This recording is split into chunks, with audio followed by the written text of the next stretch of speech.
Beberapa catatan diskusi di Banten, tulisan terbaru Kiai Haji Imaduddin Usman Al-Bantani.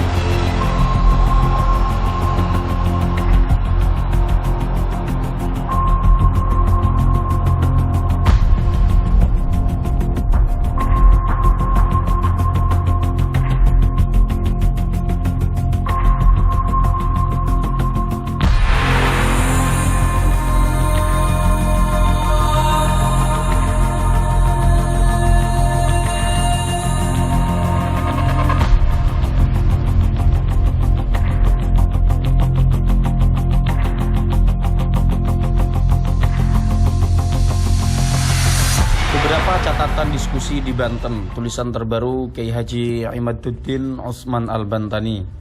Diam, saudara!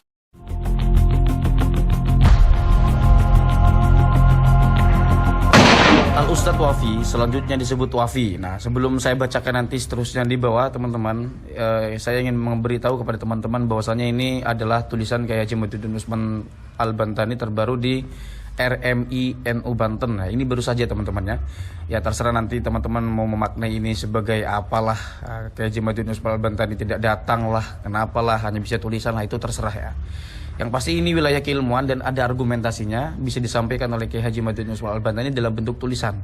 Adapun soal datang tidak datang, itu seperti yang sudah dibahas, kita juga jangan terlalu lebay untuk mendesak Kiai Haji Imaduddin Usman Al-Bantani. Kita juga ingat bahwa pihak sebelah juga itu sudah diundang dan tidak datang, bahkan tidak mewakilkan. Nah, bahkan Kiai Haji Imaduddin Usman Al-Bantani itu juga di Jakarta mengundang RA ya, di acara UIN Syarif Hidayatullah itu katanya juga sudah mengundang RA dan mempersilahkan bagi siapapun yang ingin membantah untuk datang di UIN Syarif Hidayatullah.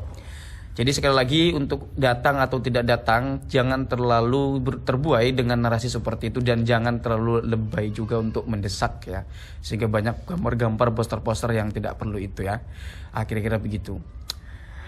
Di sini Ustadz Wafi mempertanyakan apakah ada dalil yang mengharuskan adanya kitab sezaman untuk kesohihan sebuah nasab, sedangkan para ahli nasab menyatakan bahwa sebuah nasab bisa dikatakan sahih apabila sudah mendapat legitimasi seorang nasabah atau khotun nasabah itu ya teman-teman ya. Jadi memang ada di dalam metode nasab itu yang seperti itu, khotun nasabah ya. Jadi ini kita akan melihat, akan memperhatikan bagaimana Kiai Haji Imaduddin Usman Al-Bantani mengurai jawaban itu. Jadi begini, kebenaran itu sederhana, adalah ia yang masuk akal dan dapat diterima semua orang. Tidak bisa bagusnya sebuah sepeda motor hanya dengan kesepakatan para dealer motor. Ia juga harus bagus menurut logika konsumen. Ada sepeda motor bekas, lalu sepakat para dealer motor mengatakan bahwa motor ini bagus. Apakah motor itu memang bagus? Harus diuji terlebih dahulu oleh konsumen agar bagus sepeda motor itu bukan hanya menurut kalangan dealer motor, tetapi juga oleh konsumen, bahkan semua orang. Artinya di sini sudah jelas Kiai Haji Imaduddin Usman Al-Bantani menawarkan metode baru ya dalam penelitian tersebut.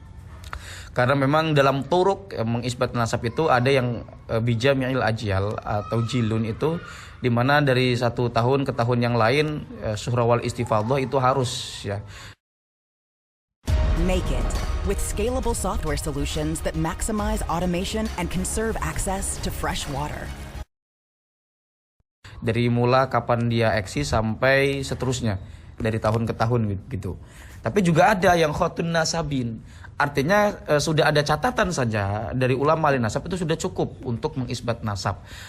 Artinya ketika ada orang yang mengisbat dari khotun nasabin, di sini Kiai Haji Imaduddin Usman Al-Bantani mempertanyakan dari mana ulama ahli nasab tersebut mengisbat. Begitu. Kita kira-kira ya. Ketika ada seorang ahli nasab mengisbat nasab tertentu, nasab A misalnya. Nah, kita menguji itu dari mana ulama A itu mengisbat nasab tersebut. Nah, rujukan ke bawahnya mana? Setelah ditelisik, ternyata rujukan di bawahnya nggak ada. Maka posisi Kiai Haji Imaduddin Usman Al-Bantani di sini. Ketika diuji konsumen ternyata suara mesinnya jelek,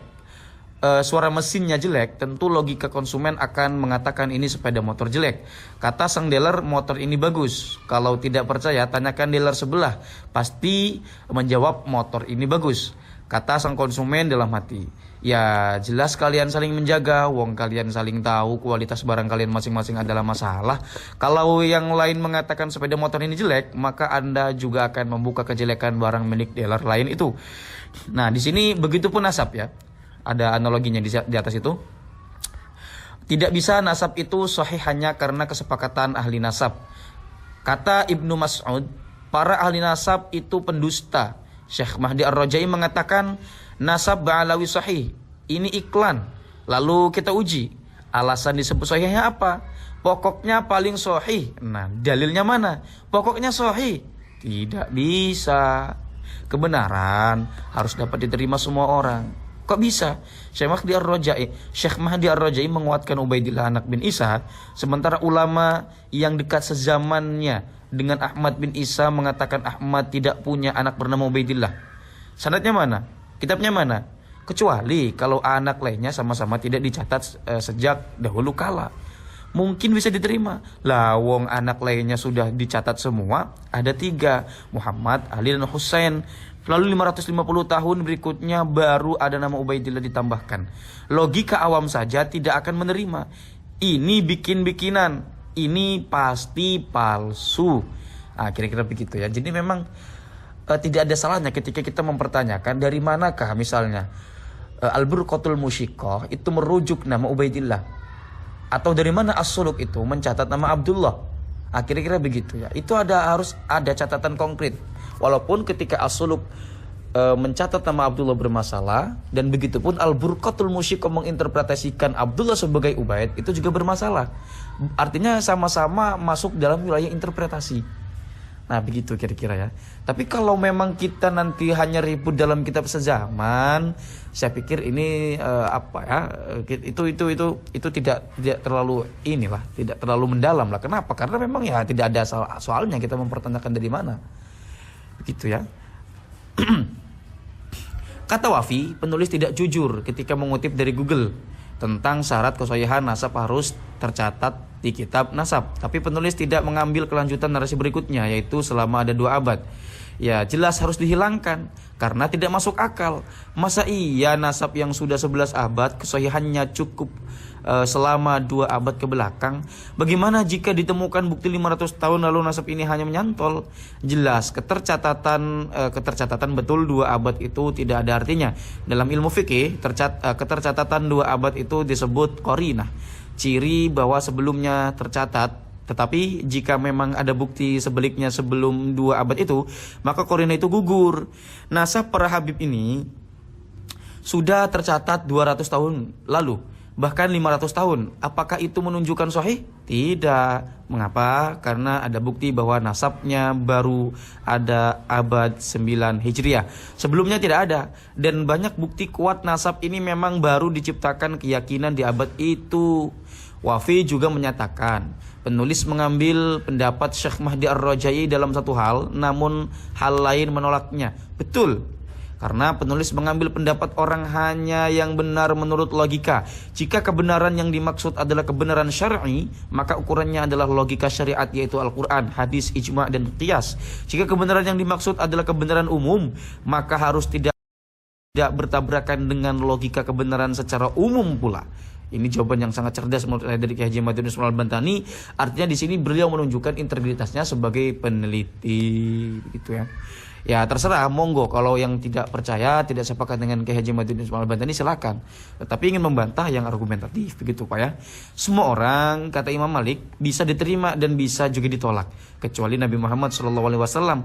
Para ahli nasab membuat kaidah antar mereka. Siapapun bisa menguji kaidah itu. Jika ada penyimpangan harus diluruskan. Apalagi banyak ahli nasab yang bukan seorang faqih, di mana istilah fikih banyak diadopsi namun kemudian maknanya diinterpretasi sendiri di kalangan mereka, seperti tentang syuhra wal istifadhah.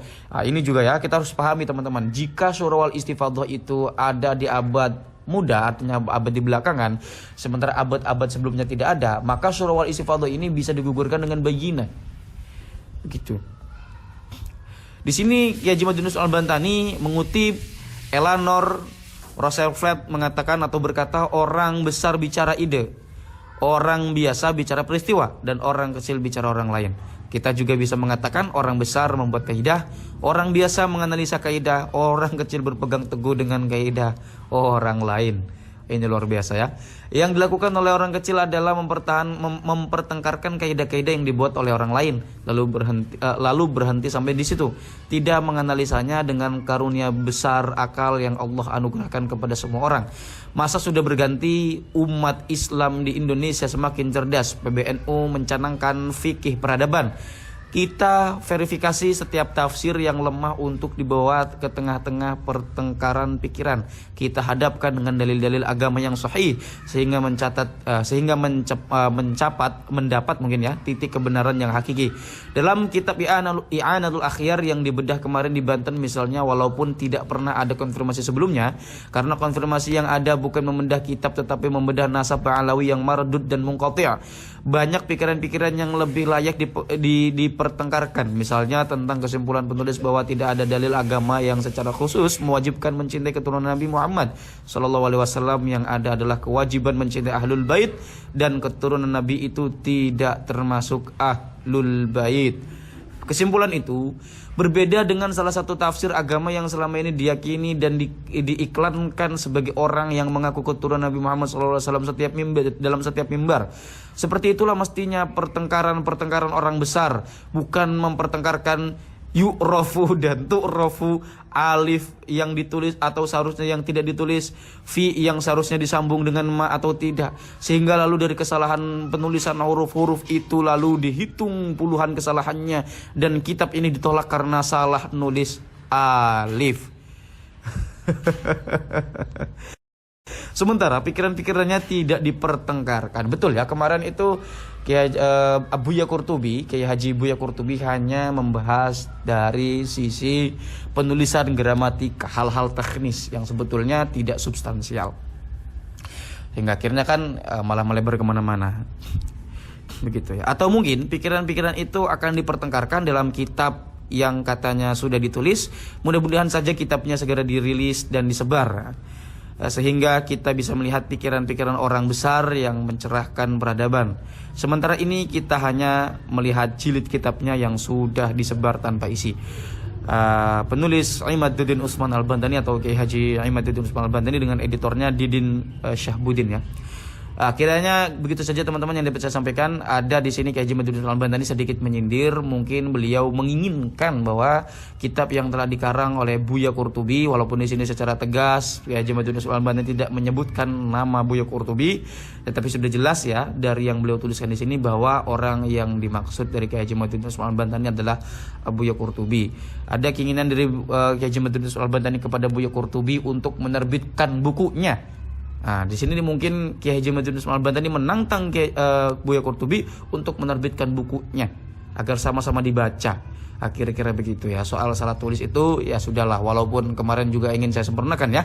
Lafadz muttasilan itu juga tanpa alif dalam mazhab Rubaiyah kalau tidak salah itu juga boleh dengan fathah saja, tanpa harus ada alif, dibaca muttasilan itu boleh. Tergantung bagaimana kepekaan kitanya. Kalau kita tahu itu kanan nakis, khobarnya ada di depan, ya walaupun tanpa alif, kalau kita peka pasti bacanya muttasilan. Kira-kira begitu ya. Itu saja teman-teman kira-kira yang dapat saya sampaikan. Kalau ada salah-salah saya mohon maaf. Mudah-mudahan ada manfaatnya. Hadanallahu wa iyyakum ajma'in. Allahumma hdina hadas sabil. Wassalamualaikum warahmatullahi wabarakatuh.